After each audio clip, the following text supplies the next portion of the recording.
Three, two, one. Happy New Year! Happy New Year, guys. It is 2025. I'm super excited to announce that this year, like you all, I am starting something a little new. And this is the first episode of my podcast series on my YouTube channel. So, welcome. Thank you for being here with me today. If you don't know who I am, my name is Denise Lee. I am a realtor here in El Paso, Texas. I have been in the real estate industry for almost a decade now, and I have been asked numerous times to start a podcast and put more content out there. And this year, last year, coming into this year, I finally felt that pull to get out there. This is really about getting as much information out to as many people as possible, as quickly as possible. I think that this is a great way to be efficient and just answer a lot of questions that I frequently get asked and make myself a little more accessible to you. So, again, thank you for being here. I'm super excited. And for today's episode, all I really want to do is give you all some backstory on myself and let you know what's coming up moving forward so that you all can look out for my next episodes. So, a little bit about myself. I was born and raised here in El Paso, Texas. I did have an opportunity to move away for a little bit. I moved to the big city of Houston, Texas for a little bit, and it was fun and exciting, but there's no place like home. So, I did come back home, and this is where I have since put down roots. I have grown a new appreciation for the city. I absolutely love it here. And people think I'm kidding when I say this, but I intend to die here. This is the city I'm going to die in. Hopefully, God willing. So, that being said, I got into the real estate industry about a decade ago, about 10 years ago. I did not grow up with real estate family, relatives, anything like that. So, no previous knowledge or experience. I was actually, for about 7 years, a restaurant manager at Chuck E. Cheese. So, that's where my previous experience came from. However, I always had this dream of owning properties. I wanted to own my own home. I wanted to own multiple properties, and I really had no idea what that looked like, what that entailed. And so my first experience was going to one of these travel seminars that they offered. So one of these seminars came into town, talked about real estate. I understood maybe 10 to 15% of what they said because there was a lot of real estate lingo that just went over my head. But it gave me I guess, the push that I was looking for to dive a little bit deeper. And so I started in the real estate, in the investing world. So meaning that I didn't decide to get licensed to become a realtor right away. I actually was trying to do what's called wholesaling. So you're essentially looking for an off-market deal at a discount price, and then you are getting that deal under contract and assigning your interest over to the end buyer. So you're essentially the middleman, but you're strategically looking for investment properties, typically properties that somebody is going to fix and flip.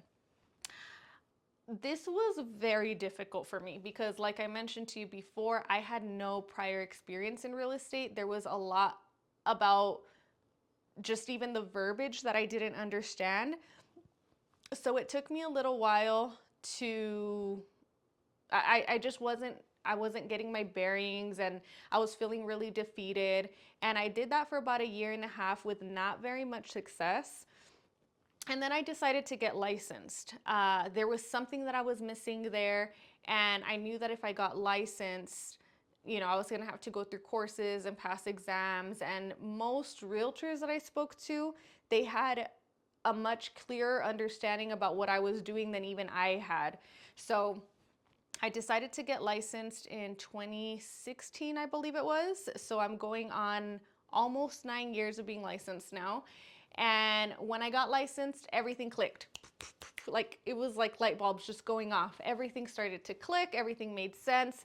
At that point, my friends and family knew that I had been in real estate for a little while, so sometimes they would ask me for help acquiring a property. And up until that point, I wasn't able to help them. So once I got licensed, I was working with a lot of first-time home buyers, probably because that was around the age group that my friends were in. And I just really enjoyed it. I really enjoyed it. I really got a good understanding of what I was doing. I finally understood the investing world a lot better, and I just felt like I was able to provide much more value and just understand what my personal goals were even better than before. So since then, I've had, you know, a good amount of success in sales.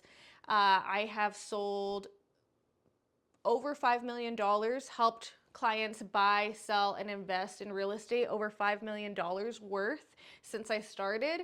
And I've helped over 100 families get into or out of homes that they, were trying to sell.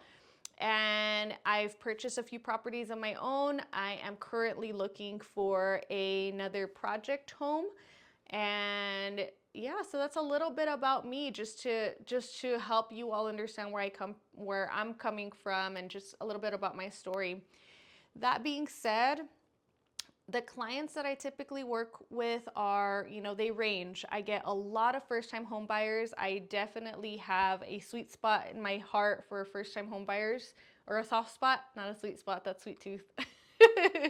um, a soft spot in my heart for first-time home buyers because I remember what it was like to be a first-time home buyer.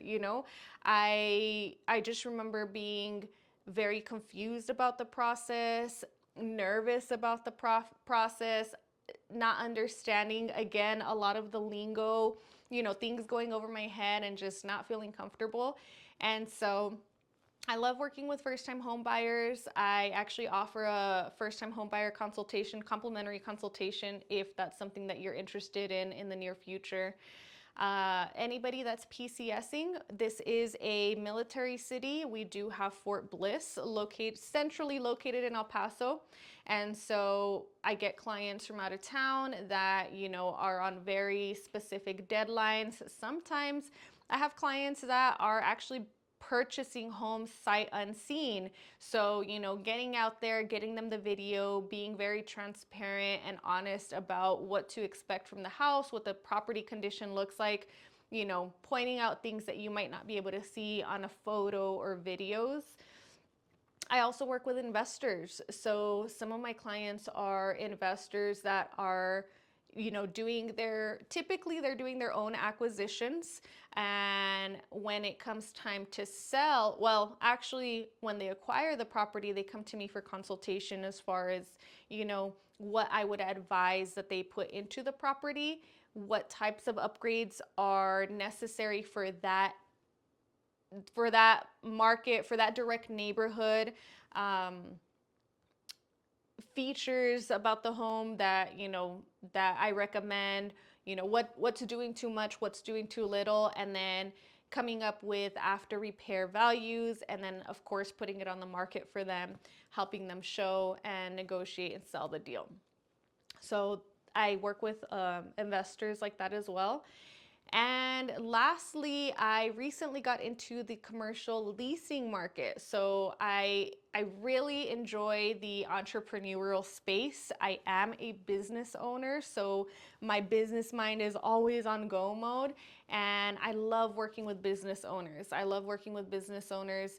I can definitely help with sales, but right now I am specializing on leasing. So if you are a business owner looking for a brick and mortar location, that's something that I can help you with as well.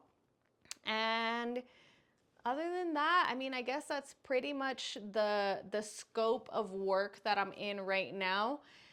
Like I said, I will be putting these videos out a lot more frequently during the year so that I can keep you all up to date. And I'm also really excited to announce that I will be hosting a public open forum at no cost to you every month Well, maybe with a couple of exceptions, but the goal is to have one every month. And I will be announcing that, so just stay tuned. If you are interested in getting those invites and just knowing when that's happening, I do recommend that you subscribe to the channel. When you hit that little subscribe notification bell, all it does is give you a notification whenever we have an upcoming video. And with these upcoming videos, I will be putting out more information for these upcoming events. So that being said, I'm also going to have guest speakers. Yes, I'm very excited. I will be having at least one guest speaker every single month, bringing them on the show. Why? Because as much of a real estate geek as I am, there is still a whole lot about real estate that I don't know. And so I lean heavily on other professionals, other friends, investors, and I'm constantly learning. And so I want to bring all of these amazing minds to the forefront, bring them in front of you so that you can soak up all the knowledge that I soak up on a daily basis. Now, the question that's on everyone's mind, how is the real estate market today? You know, the real estate market is thriving. Interest rates have bounced a little up and down, not a whole lot, not anything to super excite anybody, but I always say you make your money in real estate with the purchase. And people ask me all the time, like, what's a good time to buy? I think a good time to buy is whenever you're ready. I'll actually share this story that I'll share this story about a friend that we got pre-qualified. We qualified her and her husband in, it was about 2018 maybe that we qualified her and her husband. Maybe 2019. But she got qualified and it would have been her first time purchasing a home, both of them, her and her husband. It would have been their first time purchasing a home. They are a blended family, so there's a lot of kids in the home. And they weren't quite happy with the amount that they got qualified for. So, you know, being that they were a blended family and they had a lot of kids, they were really hoping to get like a 5-bedroom home. But because the budget was a bit lower than what they would have liked, we really weren't finding 5-bedroom homes. We were finding 3-bedroom homes and 4-bedroom homes. And with first-time home purchases, there's always compromise somewhere. You know, that even some of my most, what is it, affluent? I don't know if that's the right word to use, but some of my clients that have the most money, even they have a budget and even they have to compromise. So it was really hard getting it was really hard to get her to see where I was coming from when I was telling her, like, you know, this is just a first home. You guys can buy something else later. You know, there's gonna be some type of compromise somewhere. Long story short, they never found a house that quite fit their needs. They never purchased anything. And then the market shifted. The market shifted and prices went up. And so now I want to say that it was like here in El Paso, I want to say they qualified for like maybe 180 or so. That 180 that would have gotten them a nice 4-bedroom, 2-bath home at the time in a specific neighbor or in a specific area of El Paso, she just can't get it anymore. And so now more than ever, they don't want to buy a property. And it hurts my little heart because I just wish they would have purchased something. Had they purchased something then that maybe they made a little bit of a compromise on, they would have actually had the opportunity to take advantage of those market shifts. The price of their home would have gone up, and that would have been the perfect time for them to then go ahead and sell their initial investment, make money back on it, and then redistribute those funds into the home that they really wanted. So I guess I say all of that to say, please don't get caught up on the idea of trying to time the market and anticipate, oh no, well, interest rates are going to go down here or there. I hope interest rates go down. That would be great. I will also tell you that typically, whenever interest rates go down, prices of homes tend to come up. So there's a little bit of a balance there. Um, but buy a property whenever you're ready. Whenever you've got a little bit of reserves, whenever you've got that financial stability, once you've got that pre-qualification, and when you have a good plan in mind too. I mean, don't just go buy a home because you can go buy a home. It is a commitment, and it is a big responsibility to take on a house. So again, we'll talk more later about different ways to house hack. House hacking is one of my favorite things, my favorite ways of investing. And I think that everybody should be doing it, but that's probably just my own bias because I love real estate. I love real estate investing. I'm in the real estate world, and I've seen what these investments can do for people. Uh, but house hacking is something that I really do advise most people to take advantage of. Um, and so I guess I just share that story to encourage you to know that when I got into real estate again, I didn't know anything about real estate. I was actually a single mom up until recently. I just recently got married, and up until that point, I was a single mom, and I was able to purchase a house. Um, I was able to, well, I guess that's a story for another day, but I've got different experiences with different purchases. But there's been a lot of opportunity in real estate, and I just really want to share that opportunity with you and make myself accessible to you. So if you already have questions in mind that you would really like for me to talk about, if there's maybe a lesson that I can give more clarity on, anything like that, go ahead and put your comments, put it down in the comments, and I'll definitely go through those. Other than that, guys, I hope that you have a wonderful, wonderful New Year day, New Year celebration, and I really wish you all the prosperity and success for this 2025. And if you do have some real estate goals that you would like to hit, make sure that we stay in contact. Let's get those real estate goals hit, because that's something that I'm genuinely passionate about. I want to hit my real estate goals, and I want to help you hit your real estate goals. So remember, smart moves plus strategic investments equal rich rewards. That's all for today. Talk to you soon.